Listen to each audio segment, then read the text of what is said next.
time to do a book review. And this is a special book review because this is for a friend. This is for Glynn Stewart. And this is a copy of the book which no one else will ever see because this was produced solely for me to review. And it's taken a while for me to get around to reviewing it, mainly because, well, as many of you know, I went to visit Canada. And I actually went to visit Glynn and had a further chat with him. And there's a chat which is going to be part of this video. Well, some parts of it are. So it's going to be one of the most in-depth reviews I've ever done for 15 minutes. But I want to start not by talking about the content of this book in terms of the words, but what it actually read like. 9 Sailed Star. It's...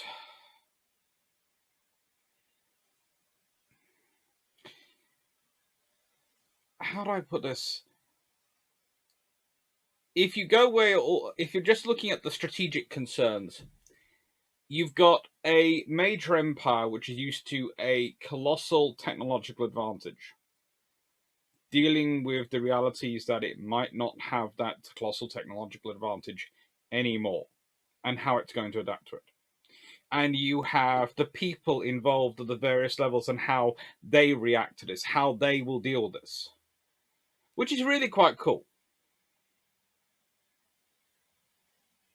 And you have the different factions outside that.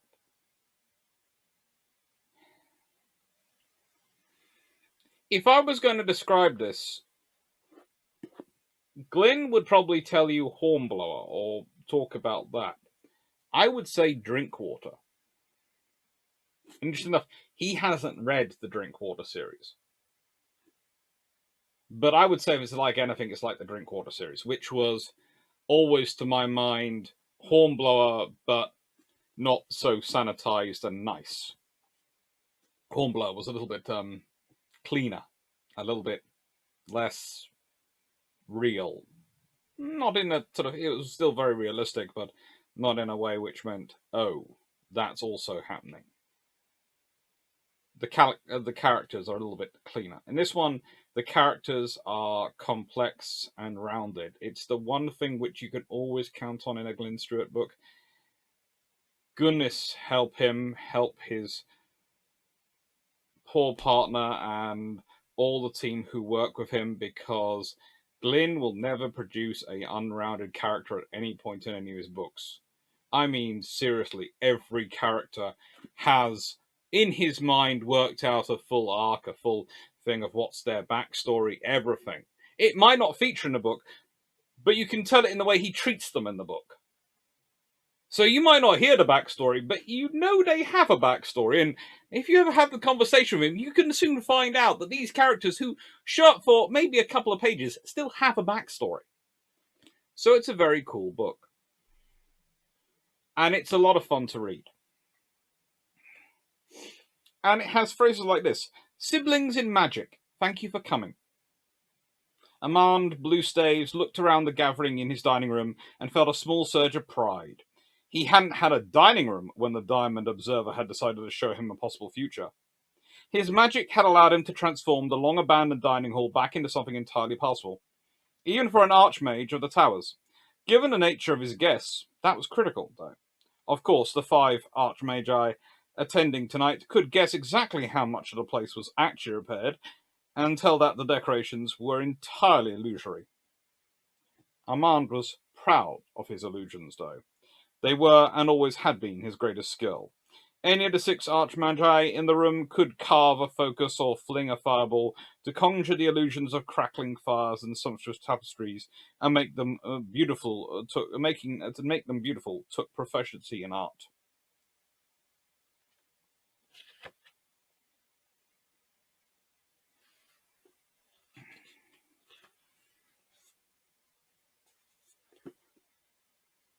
This is a really interesting book, and yeah, 9 Sailed Star.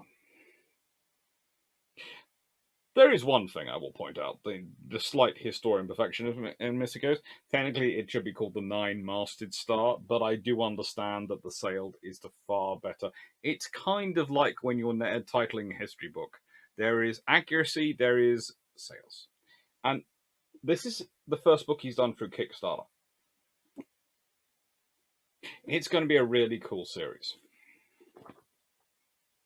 It's going to be a really cool series. And now to the interview with Glynn himself. Where the Elvar are that much more rule and hidebound than I think the British Navy ever was. There are points in the Victorian era where the Navy does get pretty much there. But we're talking Age of Sail Royal Navy. The Age of Sail Royal Navy, even under Jervis, was never quite that. Never quite that. It came close, but never quite that. There are certain captains who certainly would like to have been that, but yeah. Yeah. The Elvar had a lot of time to get very stale. Yes, but also it's one of those things that in there, if I transpose those two, I couldn't imagine there being many captains going around being having as a point of pride that they had never whipped a man, never had a man whipped or put in chain, never had a man whipped or struck. Yeah. And there were it's one of those things, there are quite a few captains, even in Nelson's fleet at Trafalgar, who are very proud of the fact they've never had to resort to it. And then you look at the reputation of the Age of Sail and you go, well, hang on. But actually, that's far more the rule. Yeah. Because they bend the rules. They bend the regulations quite so much. Where I think there's a kind of a discussion there around the Elvar at the lowest rank, the worst treated Elvar on an Elvar warship probably is better treated than most officers on a British warship of the Age of Sail. It's a very different cultural place in some ways. But they follow their rules very, very tightly. And that's the thing. Whereas sort of the British people are probably treated worse, but they follow the rules less. If that makes sense. That's it was reading as a naval historian was interesting, okay? Because there is the trouble that at certain points I have to suspend belief, and the trouble is the more it's Age of Sail, and the more it's sort of got the sails, the more my mind is trying to put it into the Age of Sail Navy. Yeah. And I liked it the way that you built the world, and it had got out of it. But there's also the point of me looking at them going, you're very rule obsessed.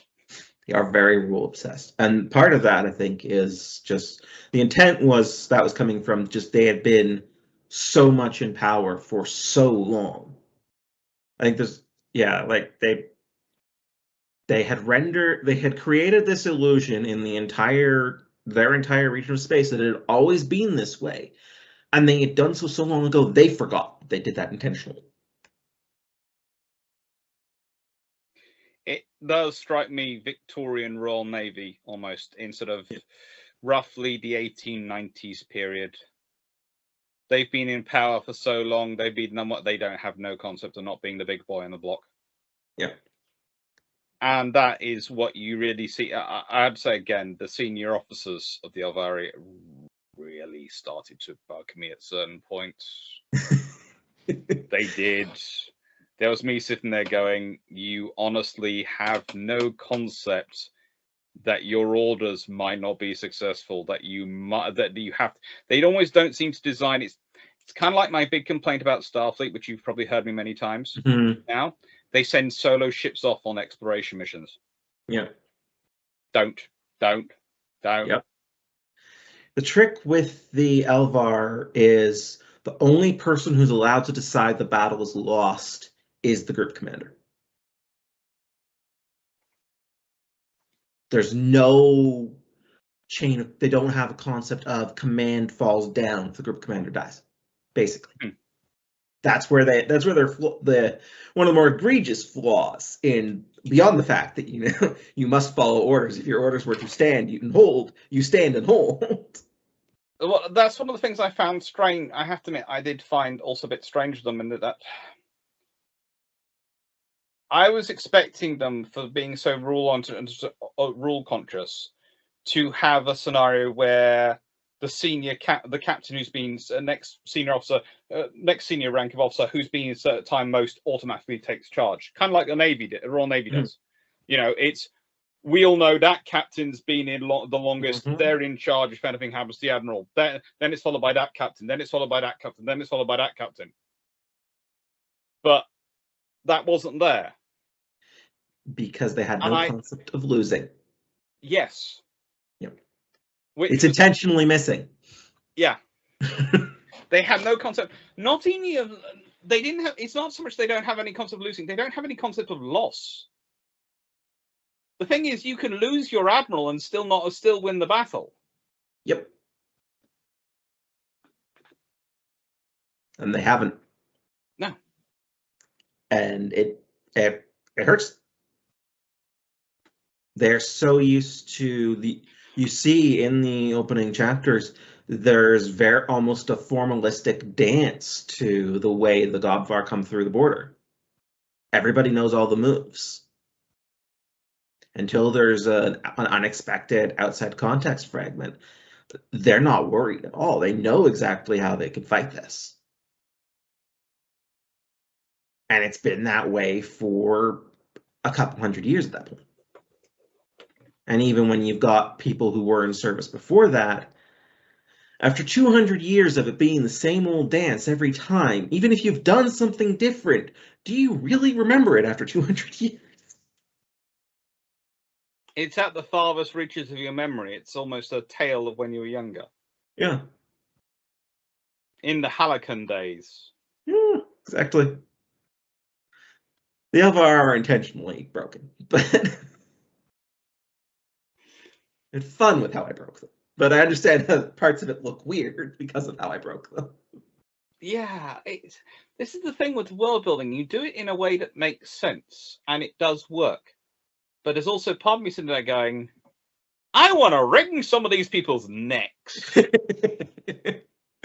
I mean, you can tell that there is some recognition of that, or at least I hope you can tell there is some recognition of that in the Elvar when you get Kat's father's comment relayed through the sister of what his father, who is a senior naval officer, thinks of what Kat did. Well, I think it's, you know, a captain's worth in the clash between duty and honor.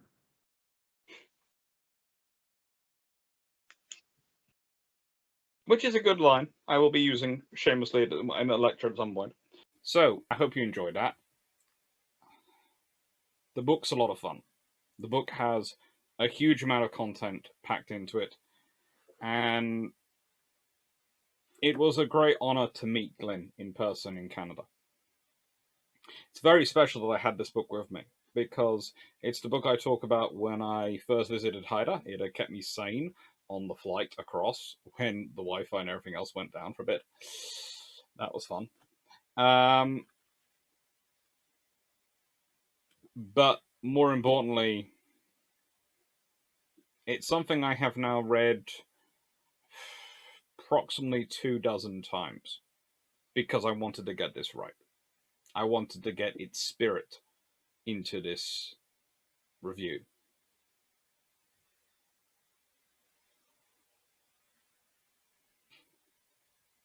It is a book full of spirit, full of character, full of content, and I have no doubt anyone who reads this is going to enjoy it.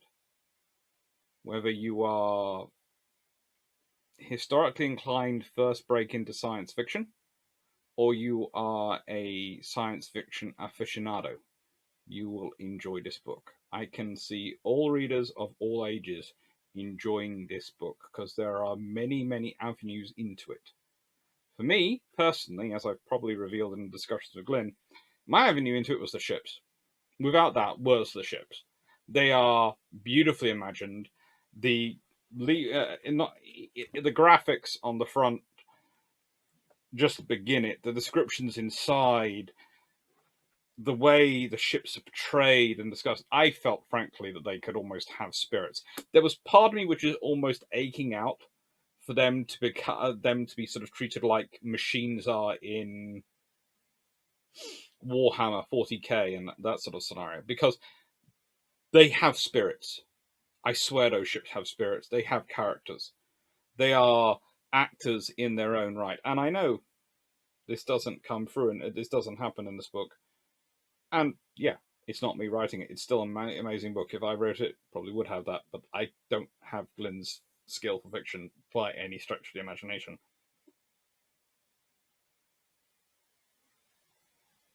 But I still felt like they were characters. I still felt like when we're talking about ships today, like HMS Warspite or HMS Eskimo, HMCS Haida, or the Sullivans, USS Sullivans, the destroyer which is preserved. They have a character. You walk around those ships, you can feel the atmosphere, you can feel the nature of the ship, the way the steel, the crew, everything came together for their duty. You can still feel it when you're walking around the ship. It's palpable. It's a personality in and of itself. You could feel that when he's discussing the ships in this.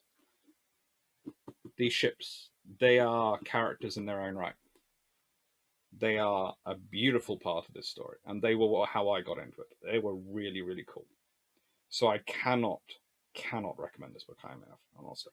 Anyway, thank you for watching. I hope you've enjoyed, and I hope you found this useful. And please go support Nine Stale Star by Glynn Stewart. You will not be disappointed.